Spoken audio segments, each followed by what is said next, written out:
Hi everyone, a very good morning. Am I audible properly? एक बार hand raise कर दीजिए। डन। आज से जो हमारी क्लास स्टार्ट हो रही है वो स्टार्ट हो रही है चार्ज एंड इशू फ्रेमिंग की। ठीक है।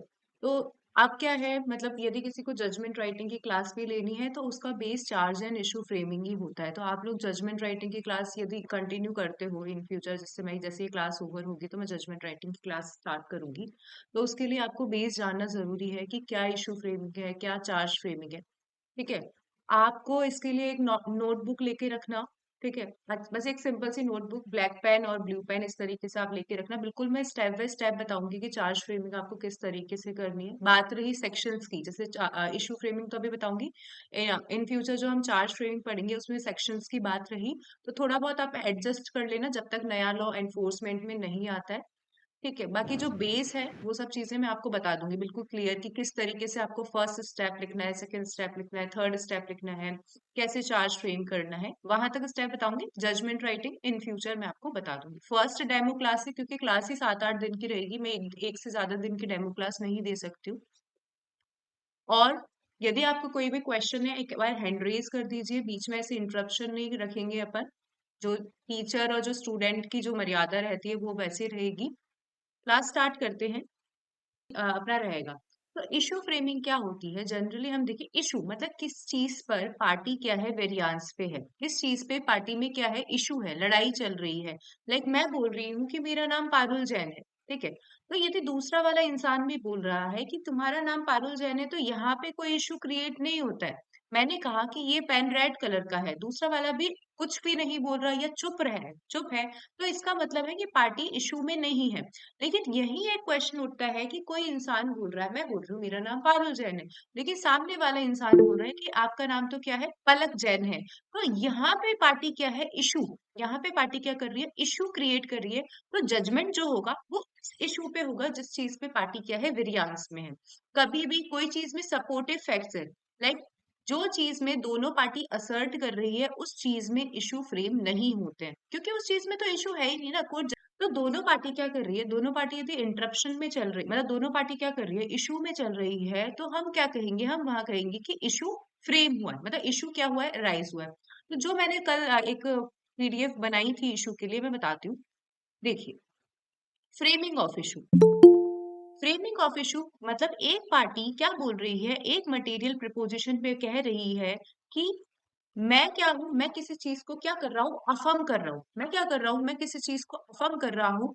दूसरी पार्टी क्या कर रही है, उस चीज को डिनाई कर रही है। तो हमें पता है फ्रेमिंग ऑफ इश्यूज, जो इश्यूज के ऑर्डर होते हैं वो ऑर्डर है order number 14 of civil procedure code, कि इश्यूज किस तरीके से फ्रेम किए जाएंगे। पढ़िए क्या लिखा है कि when one party affirms any material proposition of law और फैक्ट, कि कोई पार्टी अफर्म कर रही है एक मटेरियल प्रिपोजिशन ऑफ लॉ और फैक्ट, और दूसरी पार्टी क्या कर रही है, उस चीज को क्या कर रही है, डिनाई कर रही है, तब क्या होते हैं, इश्यूज अराइज होते हैं। ठीक है। अब यहाँ पे क्वेश्चन बनता है कि what is material preposition. Material preposition क्या होती है? वैसी प्रिपोजिशन, वर्ड समझ रहे हो, किसी चीज का जुड़ना। ठीक है। तो वैसे प्रपोजिशन लॉ और फैक्ट की, जहां पर प्लेंटिव बोल रहा है कि भाई मेरा अधिकार है राइट टू स्यू करने का, मेरा क्या है, राइट टू स्यू करने का अधिकार है, और डिफेंडेंट बोल रहा है कि मेरा डिफेंस करने का अधिकार है। ठीक है। डेफिनेशन, आपको इसकी डेफिनेशन भी आनी चाहिए, मेंस में भी क्वेश्चन आते हैं कि फ्रेमिंग ऑफ इश्यूज स्टार्ट कैसी होती है और मटेरियल प्रिपोजिशन क्या होती है। तो मटेरियल प्रिपोजिशन क्या होती है, ऐसी प्रिपोजिशन, ऐसा जोड़ गुणा भाग जिसके अंदर बता रहा है, प्लेंटिव बोल रहा है कि मेरा राइट टू स्यू है, मेरा अधिकार है तेरे ऊपर क्या करने का, स्यू करने का। और डिफेंडेंट बोल रहा है कि मेरा क्या है, डिफेंस लेने का अधिकार है। और इशू का फ्रेम होते हैं इन मटेरियल प्रिपोजिशन पे, कोई एक पार्टी क्या कर रही है, फर्म कर रही है, और कोई दूसरी पार्टी क्या कर रही है, डिनाई कर रही है। तो इसमें क्या होते हैं, इशू फ्रेम होते हैं। एक बार हैंड रेज कर दीजिए, थोड़ा सा समझ में आ गया?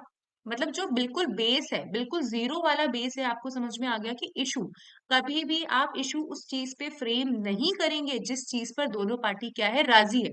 ठीक है। दोनों पार्टी राजी है उस चीज पे आप इशू फ्रेम नहीं करेंगे। जहां पे दोनों पार्टी क्या कर रही है, दोनों पार्टी वेरियांस पे, वहां पे आप इशू फ्रेम करेंगे। जो एक बहुत बहुत बहुत ज्यादा इंपॉर्टेंट चीज वो हम बताते हैं। देखिए, ये जो लाइन है थोड़ी सी कॉम्प्लिकेटेड है, हो सकता है आपको समझ में नहीं है, लेकिन समझाने का काम है।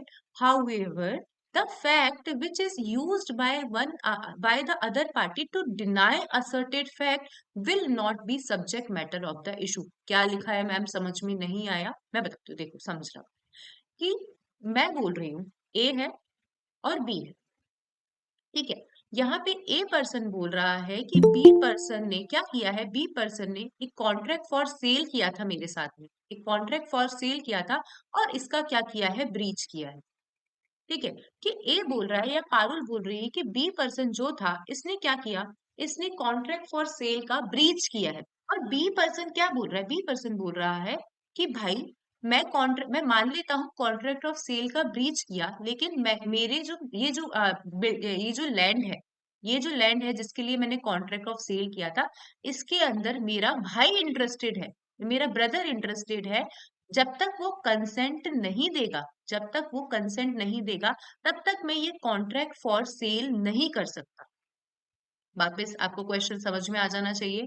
ए पर्सन बोल रहा है कि बी पर्सन ने क्या किया है, बी पर्सन ने contract for cell for a particular land क्या कर दिया, ब्रीच कर दिया। और बी पर्सन बोल रहा है कि मैं इस लैंड को जब तक नहीं बेच सकता, जब तक नहीं बेच सकता, जब तक कि जो मेरा भाई है जिसका इस लैंड में इंटरेस्ट है वो कंसेंट ना दे दे।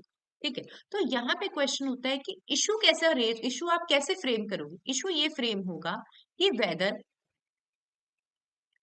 डिफेंडेंट इज इनकेपेबल, मतलब क्या है कि वेदर जो ये जो कॉन्ट्रैक्ट है, whether contract for sale is breached by the defendant, ये आप इशू फ्रेम करोगे। ना कि आप ये फ्रेम करोगे कि वेदर, यहां मैं लिख रही हूं, whether contract for sale is impossible to perform. अब आपको इस लाइन को समझने के लिए थोड़ा सा 1 मिनट 1-2 मिनट का टाइम लगेगा कि क्यों मैंने ये इशू फ्रेम किया और क्यों मैंने वो इशू फ्रेम नहीं किया। क्योंकि जब मैंने आपको ये लाइन पढ़ाई, ये क्या कहा, however the fact which is used by another party to deny asserted fact, कि asserted fact क्या था कि कॉन्ट्रैक्ट और सेल का क्या हुआ है, ब्रीच हुआ है, और बी पार्टी ने क्या किया, इस चीज को डिनाई किया। तो आप जो डिनाइल वाली चीज है उसको इशू नहीं बनाओगे। डिनाइल वाली चीज क्या थी कि मैं क्यों कॉन्ट्रैक्ट फॉर सेल नहीं कर पा रहा, जबकि असर्टेड फैक्ट क्या था कि कॉन्ट्रैक्ट ऑफ सेल का ब्रीच हुआ है बी के द्वारा। तो ये समझो, वापस पढ़ो। However, the fact which is used by other party to deny asserted fact will not be subject matter of the issue, कि आप कभी भी जो डिनायल वाले फैक्ट है उसके बिहाफ पर इशू फ्रेम नहीं करोगे, जबकि जो असर्टेड फैक्ट है उसके बिहाफ पर आपको क्या करना पड़ेगा, इशू फ्रेम करना पड़ेगा। आई होप समझ में आ गया होगा। नीचे बहुत अच्छा एग्जाम्पल मैंने नीचे बिल्कुल मतलब जब हम नीचे इसमें जाएंगे तो हमने बहुत अच्छे से इसको एग्जाम्पल दिया है कि कभी भी आप सपोर्टेड फैक्ट पे, मतलब सपोर्टेड फैक्ट हो गया ना कि मैं इस चीज का इशू क्यों, मतलब मैं इस कॉन्ट्रैक्ट को परफॉर्म क्यों नहीं कर पा रहा, वो एक सपोर्टेड फैक्ट हो गया डिनाइल का। लेकिन असर्टेड फैक्ट है कि क्यों इस कॉन्ट्रैक्ट, मतलब आपने क्या किया है, इस कॉन्ट्रैक्ट का ब्रीच किया। एक बार इस चीज के लिए हैंड रेज कर दो, क्योंकि इशू फ्रेम, जब आप इशू फ्रेम करोगे तो आपको इस बेस को याद रखना पड़ेगा। ठीक है, अब आ जाइए नेक्स्ट। जब हम क्या कर रहे हैं, इशू को डिटरमाइन कर रहे हैं, तो जब क्या करता है, जो चैप्टर नंबर 14 है, ऑर्डर नंबर 14 है, वहां पे बताया गया है कि किस तरीके से कोर्ट इशू डिटरमाइन करेगा। मजिस्ट्रेट डिटरमाइन करेंगे इशू, ये किस तरीके से कोर्ट क्या करेगा, इशू को डिटरमाइन करेगा। तो order 14 as per order 14 rule 1 का जो सब क्लॉज 5 है of civil procedure code, while framing the issue it is the duty of the court, court की ड्यूटी क्या है, मान लीजिए आप एक मजिस्ट्रेट है, मजिस्ट्रेट तो क्या है, आप जज है, सिविल की बात कर रहे हैं, आप एक जज है, तो आप क्या क्या देखोगे, खुद ही सोचो कि आप यदि इशू फ्रेम कर रहे हो तो आप देखोगे प्लेंटिफ और डिफेंडेंट की प्लीडिंग। प्लेंटिफ का आप प्लेंट देखोगे और डिफेंडेंट का आप क्या देखोगे, रिटर्न स्टेटमेंट देखोगे। उसके अलावा सबसे पहले इनिशियल स्टेज पे तो आप यही देखोगे। दूसरा आप क्या करोगे, पार्टी को एग्जामिन करोगे। आप जज बैठे हो तो पार्टी को एग्जामिन करोगे कि भाई किस चीज पे आप विज्ञान पे हो, पता तो चले। आपने प्लेन और रिटर्न स्टेटमेंट में तो लिख दिया, बाद में क्या करोगे, आप एफिडेविट भी लोगे उन लोगों से। आप मतलब जैसे सीपीसी में तो काफी चीजें, इंटेरोगेटरीज जाती है, डिस्कवरीज होती है, तो आप ये सारी चीजों का ध्यान रखोगे। और क्या करोगे, आप विटनेसेस को, प्लीडर्स को, पार्टीज को, इन सबको सुनोगे। किस किस को सुनोगे, विटनेसेस को सुनोगे, प्लीडर को सुनोगे, पार्टीज को सुनोगे। ठीक है, तो आपको समझ में आया कि इशू फ्रेम करने के लिए, इशू फ्रेम करने के लिए जजेस क्या क्या देखता है, एक सिविल जज क्या देखेगा, एक जज क्या देखेगा इशू फ्रेम करने के लिए, सबसे पहले देखेगा वो प्लेन और रिटर्न स्टेटमेंट। दूसरा वो ऑर्डर 10, ऑर्डर 10 जब हम सीपीसी का देखते हैं, वहां पे लिखा हुआ है एग्जामिनेशन ऑफ पार्टी, क्या करेगा, पार्टीज का एग्जामिनेशन करेगा। उसके बाद में और भी सारी चीजें होती है, डिस्कवरी करवाएगा, एफिडेविट लेगा पार्टीज से, और लास्ट नंबर पे वो क्या सुनेगा, प्लीडर को सुनेगा।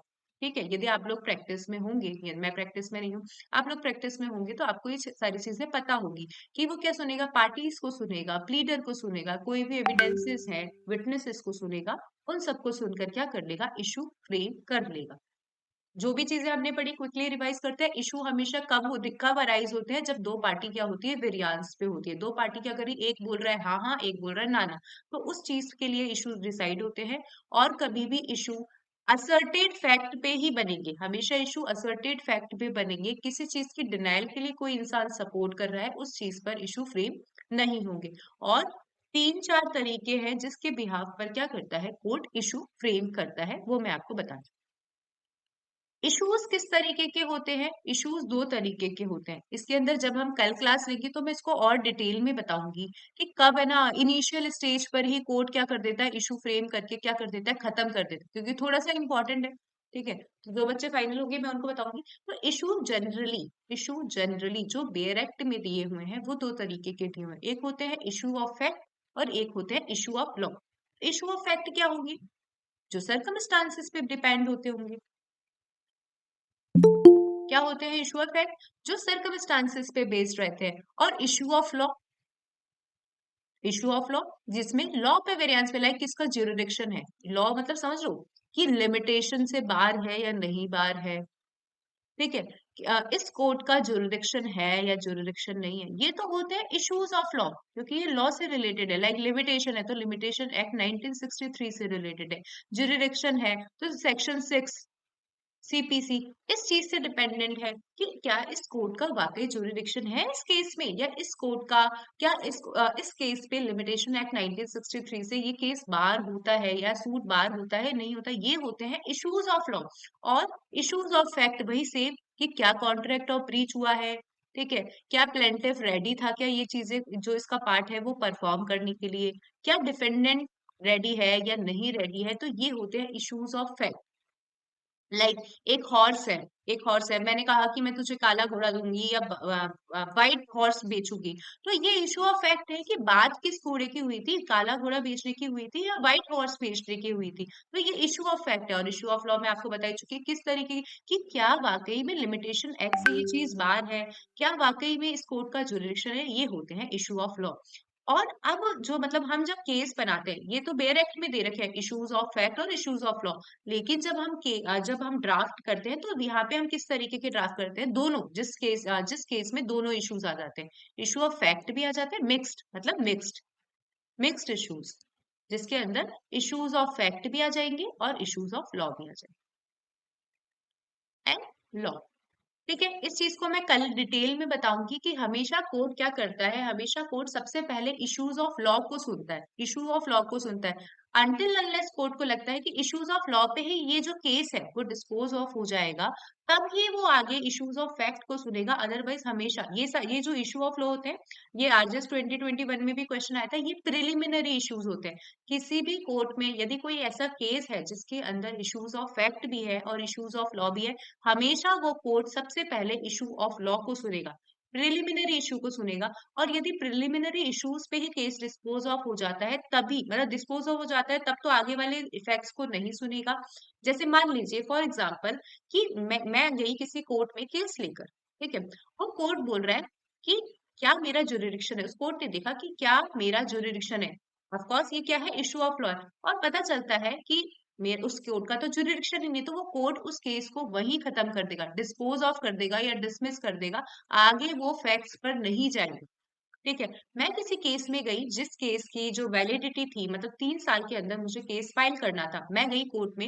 वो कोर्ट इनिशियल स्टेज पे, चाहे मैं issue of law fact 10-15 issues बना के गई, लेकिन वो कोर्ट क्या देख रहा है कि इनिशियल स्टेज पे ही देख रहा है कि ये जो केस लेकर आई है ये तो लिमिटेशन से बाहर है। तो आप खुद ही बताइए, अवनीश यदि क्लास में हो, क्या वो कोर्ट आगे सुनेगा क्या कि किस इशू पे वेरियांस है? वो कोर्ट आगे जाएगा ही नहीं, वो इनिशियल स्टेज पे केस को खत्म कर देगा।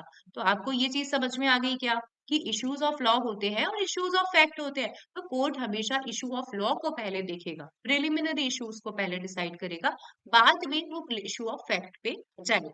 एक बार हैंड रेज कर दीजिए, समझ में आ गया? और कोई क्वेश्चन है तो वो भी पूछ लीजिए, मैसेज टाइप कर दीजिएगा, जो भी तरीके का। तो आ जाइए नेक्स्ट। देखो ये जो हमने पढ़ा वो ये नेक्स्ट में मैंने एक चार्ट बनाकर लिखा हुआ है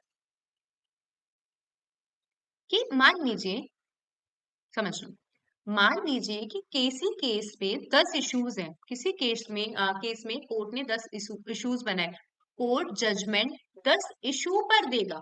समझना, 10 इश्यूज पर देगा, किस तरीके से देगा देखो।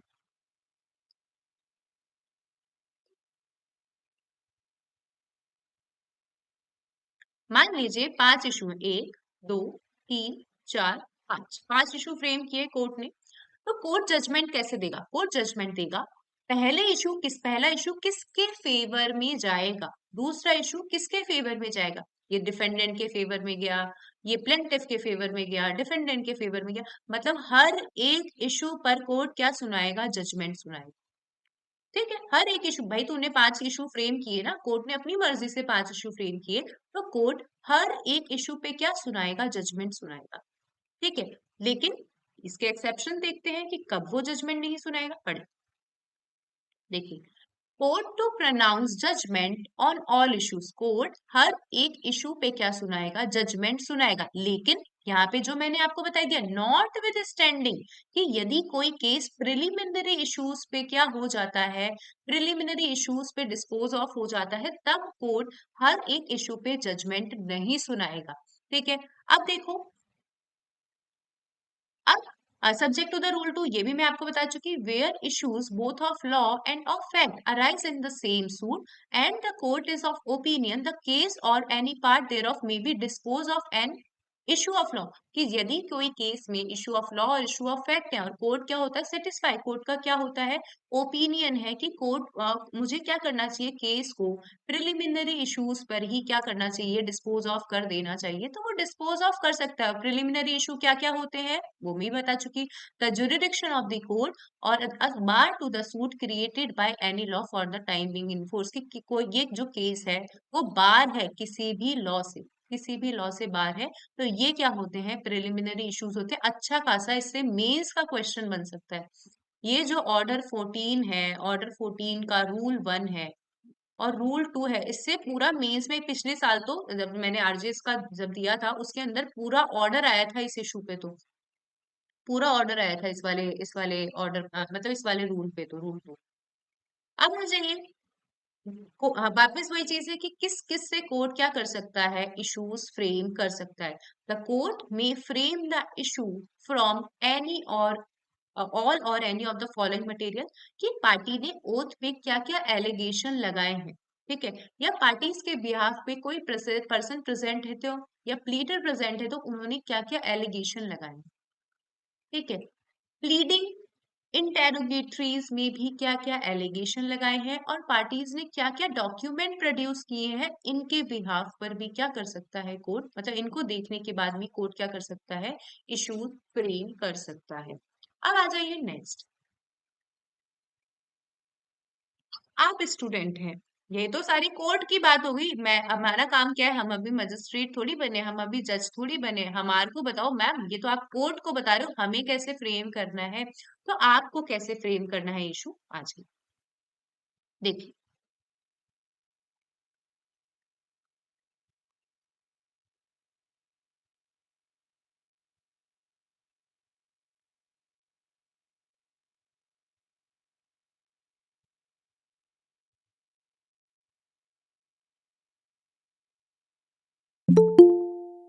Step for the students while making issue, कि भाई हमको इशू फ्रेम करना है तो हम क्या क्या चीजों का ध्यान रखेंगे।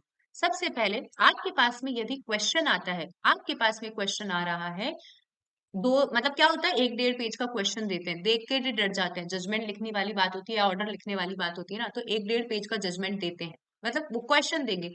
तो सबसे ज्यादा इंपॉर्टेंट मैं आपको आज भी बता रही हूँ, यदि आप जुडिशरी में मेंस लिख रहे हो तो सबसे ज्यादा बेस ये आपको ध्यान रखना है कि आपको इशू अच्छे फ्रेम करने पड़ेंगे। यदि आपके इश्यूज ही गलत फ्रेम है, यदि आपके इशू आपने अच्छा फ्रेम नहीं किया, तो एक मान लीजिए कि आपके 10 में से 10 मार्क्स का आता है, किसी किसी रजिस्ट्री में 20 मार्क्स का आता है, तो आपके जो स्टेप है मतलब 20 मार्क्स का है तो 15 नंबर तो ऐसे ही गए, यदि आपने इश्यूज अच्छे फ्रेम नहीं करे हैं। ठीक है, आपका जो बेस है वो इशू होना मतलब अच्छा, सबसे अच्छे आप इश्यूज फ्रेम करो ताकि आप जजमेंट अच्छे से दे पाओ, क्योंकि सारा जो जजमेंट है आपका बेस्ड रहता है कि आपने इशू किस तरीके से क्या करे हैं, फ्रेम करे हैं। तो सबसे पहले आप क्या करोगे, उस क्वेश्चन को थॉरली पढ़ लोगे कि बोलना क्या चाह रहा है क्वेश्चन, किस चीज पे पार्टी क्या है, वेरिएंस पे है, उस चीज को आप थॉरली पढ़ोगे। आपके पास में 1 1.5 पेज का क्वेश्चन है तो आपको ये देखना है कि आपको उस क्वेश्चन को कम से कम 3 मिनट तो देने हैं, क्योंकि यदि आपने क्वेश्चन अच्छे से पढ़ा नहीं, यदि आपने पूरा क्वेश्चन अच्छे से नहीं पढ़ा तो आपको समझ में ही नहीं आएगा। थॉरोली का मतलब ये नहीं कि प्राइमा फेसी देख लिया, ऊपर ऊपर से देख लिया कि क्वेश्चन बोलना क्या चाह रहा है। आप उसको अच्छे से पढ़ो कि पार्टी किस चीज पे अलग अलग पे, किस चीज पे लड़ाई हो रही है, पता तो चले। सबसे पहले आप क्या करोगे, दोनों की प्लीडिंग पढ़ोगे, प्लेंटिफ की भी प्लीडिंग पढ़ोगे और डिफेंडेंट की प्लीडिंग पढ़ोगे। फिर आपको क्या देखना है, आपको फाइंड आउट करना है कि किस प्रिपोजिशन पे प्लेंटिफ और डिफेंडेंट असर्ट कर रहे हैं और किस प्रिपोजिशंस पे प्लेंटिफ और डिफेंडेंट क्या कर रहे हैं, डिनाई कर रहे हैं। और आपको बर्डन ऑफ प्रूफ का ध्यान रखना है, भाई आपने इशू तो फ्रेम कर दिए, लेकिन आपको ये भी बताना पड़ेगा, मतलब आपको ये भी ध्यान रखना पड़ेगा कि बर्डन ऑफ प्रूफ किस पे होगा। बर्डन ऑफ प्रूफ हम कहाँ पढ़ते हैं, इंडियन एविडेंस एक्ट में पढ़ते हैं।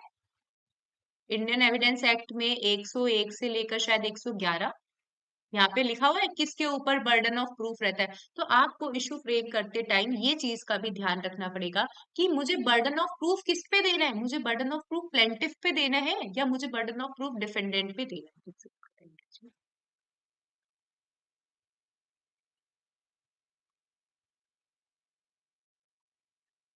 ठीक है, कि प्लेंटिफ पे देना है या मुझे बर्डन ऑफ प्रूफ किस पे देना है, डिफेंडेंट। तो आपने, यदि आप किसी एग्जाम में इशू फ्रेम कर रहे हो, तीन चीजों का ध्यान रखो। हर क्वेश्चन को, मतलब ऐसा भी नहीं कि उस क्वेश्चन को पढ़ने में 10 मिनट लगा रहे हो, भाई 10 मिनट में तो जजमेंट लिखना पड़ेगा आपको एग्जाम में, 10 मिनट या 20 मिनट मैक्सिमम 15 मिनट में। तो आप ऐसा भी नहीं करना, उस क्वेश्चन को 3 मिनट, मैं बता रही हूँ 3 मिनट 2.5 मिनट जितनी जल्दी आप पढ़ सकते हो, लेकिन थोरोली अच्छे से पढ़ो कि प्लेंटिफ क्या बोल रहा है, डिफेंडेंट क्या बोल रहा है। फिर आप फाइंड आउट करो कि दोनों के अंदर क्या है, डिफरेंस कहाँ पर है, दोनों किस चीज पे डिफरेंस पे है। और थर्ड नंबर पे आप क्या डिसाइड करोगे कि यदि मैं ये इशू बनाऊंगा, यदि मैं ये इशू बनाऊंगा तो मुझे बर्डन ऑफ प्रूफ किसके ऊपर देना है। ये तीन चीजों का आप ध्यान रखोगे, फिर आप क्या करोगे, इशू फ्रेम करोगे। कल मैं अच्छे से बताऊंगी कि किस चीज का ध्यान रखा, क्या परफॉर्मा होता है, क्या आपको क्वेश्चन मार्क्स लगाने होते हैं। बहुत सिंपल है इशू फ्रेम करना। इशू जो मैं आपको समझाऊंगी वो चीज मैं बहुत अच्छे से बताऊंगी कि किस तरीके से आपको ये स्टेप लिखने हैं, परफॉर्मा अच्छे से बताऊंगी, लेकिन माइंड में आपको ही याद रखना पड़ेगा कि मुझे क्या करना है, मुझे इस पे बर्डन ऑफ प्रूफ किस पे लगाना है, मुझे इस पे प्लेंटिफ को ध्यान रखना है, मुझे इस पे डिफेंडेंट को ध्यान रखना है। अब आ जाइए नेक्स्ट, जो चीज क्वेश्चन था जो मैंने क्लास के स्टार्टिंग में ही आपको बता दिया था कि आपको इशू फ्रेम कैसे करना है। क्वेश्चन समझिए कि the plaintiff asserted that the defendant breached the contract for a sale of a particular land. plaintiff assert कर रहा है, plaintiff क्या कर रहा है, assert कर रहा है कि कॉन्ट्रैक्ट ऑफ सेल का ब्रीच हुआ है डिफेंडेंट के द्वारा। और डिफेंडेंट बोल रहा है, defendant states that he was not able to complete the contract because in that land his brother has an interest, कि मैं इस कॉन्ट्रैक्ट को कंप्लीट क्यों नहीं कर पा रहा था, क्योंकि मेरे ब्रदर का क्या है, इंटरेस्ट है। And the contract can not be fulfilled without his consent. ये मैंने क्वेश्चन दिया है आपको, आप एग्जाम में बैठे हो तो आपको क्या करना है, फ्रेम करना है इशू। तो इस चीज को ध्यान रखने के लिए आपको पॉइंट नंबर 2 का याद, पॉइंट नंबर जो 2 है उसको याद रखना पड़ेगा। थोड़ा सा ये एग्जाम्पल समझ में आया है? ये एग्जाम्पल मैंने आपको इनिशियल जब मैंने क्लास स्टार्ट करी थी तब भी बताया। प्लेंटिफ बोल रहा है कॉन्ट्रैक्ट ऑफ सेल को क्या कर रहा है, ये परफॉर्म नहीं कर रहा। डिफेंडेंट बोल रहा है मैं क्यों परफॉर्म नहीं कर रहा हूँ। तो आपको कभी भी क्यों परफॉर्म नहीं कर रहा है उसका इशू नहीं बनाना है।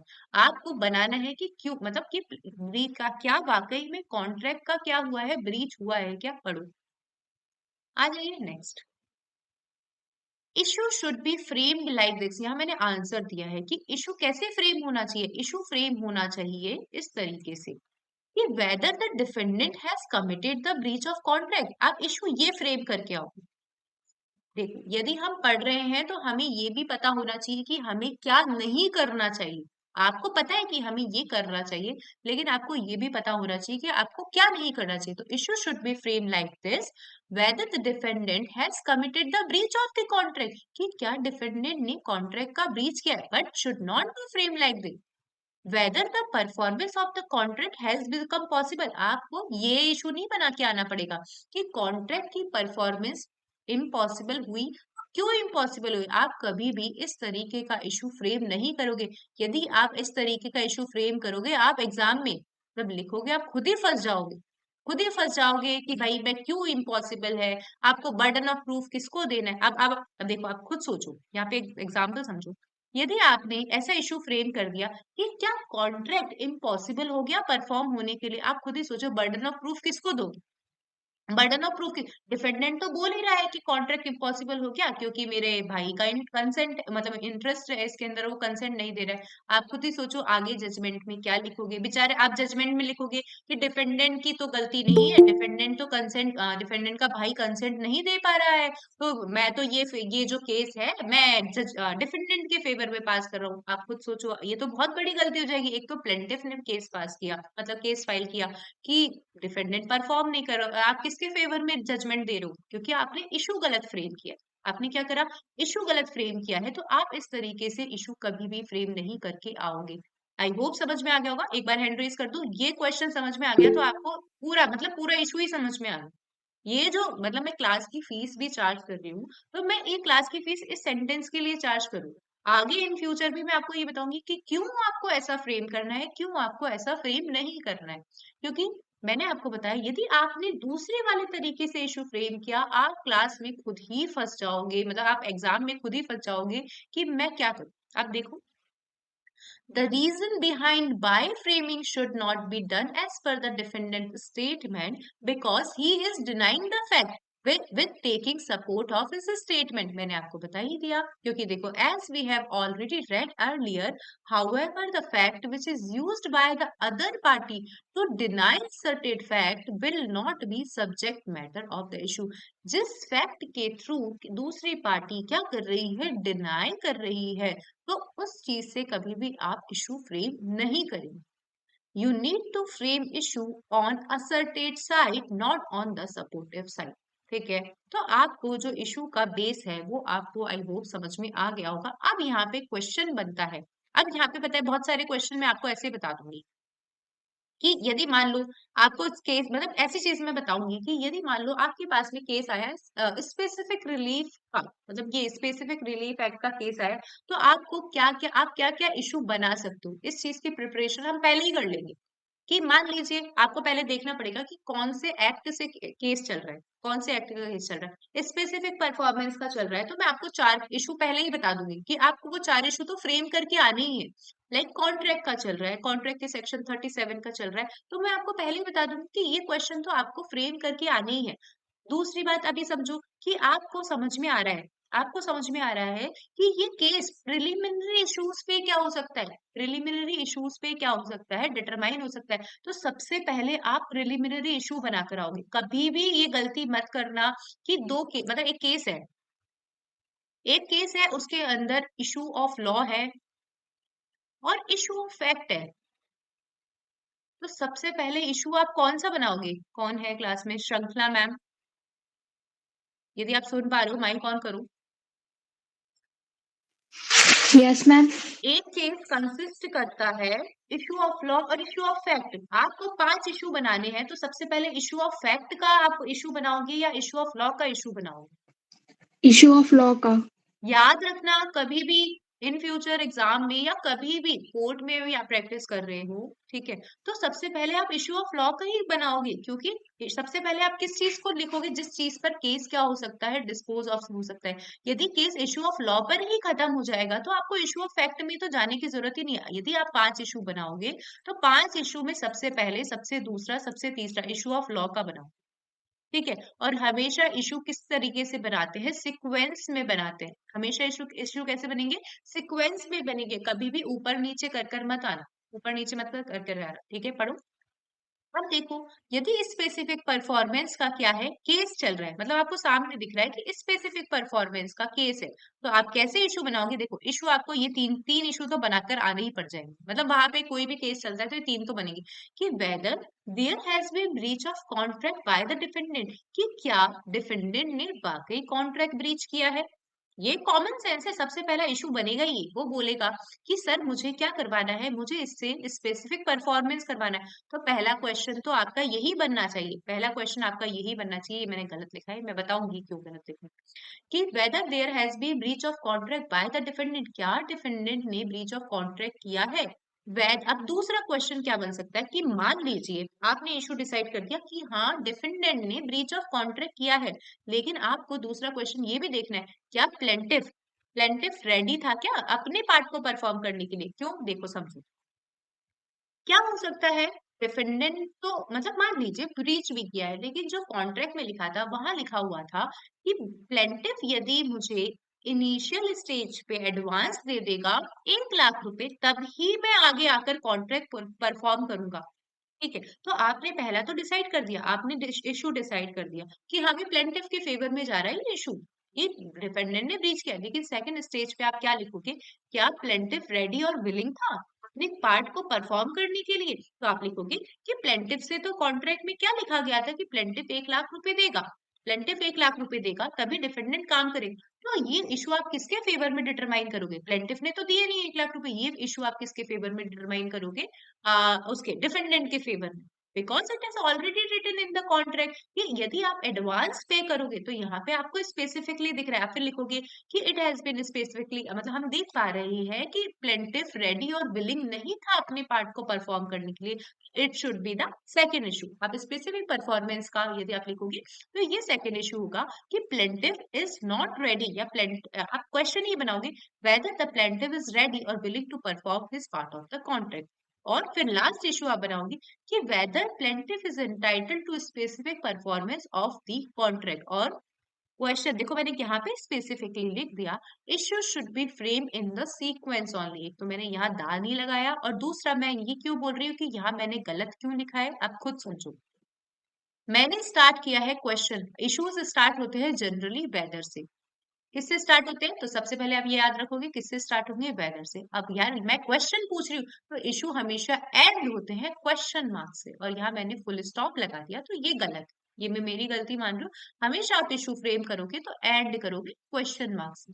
किससे एंड करोगे, क्वेश्चन मार्क से, क्वेश्चन पूछ रहे हो ना, क्वेश्चन ही तो पूछ रहे हो, आप इससे एंड नहीं करोगे। तो आई होप समझ में आ गया होगा इशू का जो बेस है, इशू का जो बेस है क्विकली एक बार हम रिवाइज करेंगे और फिर क्लास को ओवर। देखो, how to frame issue,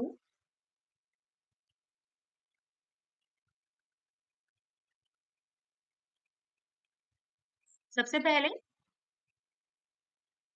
party is at variance, issue should be framed according to asserted fact, not supportive fact, which used by other party for denial। How issue should be framed, pleadings of both the parties,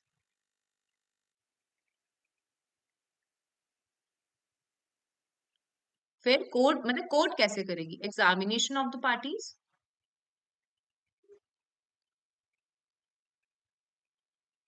under order 10, ये मैं step बता रही हूँ आपको याद रखना है, under order 10। फिर दोनों प्लीडर को देख लेगी, पार्टीज को देख लेगी, जो भी उनके सामने एविडेंसेस वगैरह हैं उनको देख लेगी, डॉक्यूमेंट्स देख लेगी। फिर और आप लोगों को क्या ध्यान रखना है, आप लोगों को ध्यान रखना है एग्जाम में आप क्या रखोगे, पूरी प्लीडिंग देखोगे, किस चीज पर पार्टी वेरिएंस पे है वो देखोगे, और लास्ट में मतलब लास्ट है लेकिन ऑफ कोर्स लीस्ट नहीं है, क्या ध्यान रखोगे आप, बर्डन ऑफ प्रूफ किसको दूंगा मैं। तो आपको ये याद रखना है कि बर्डन ऑफ प्रूफ किसके ऊपर रहेगा, ठीक है। और इश्यू शुड बी फ्रेम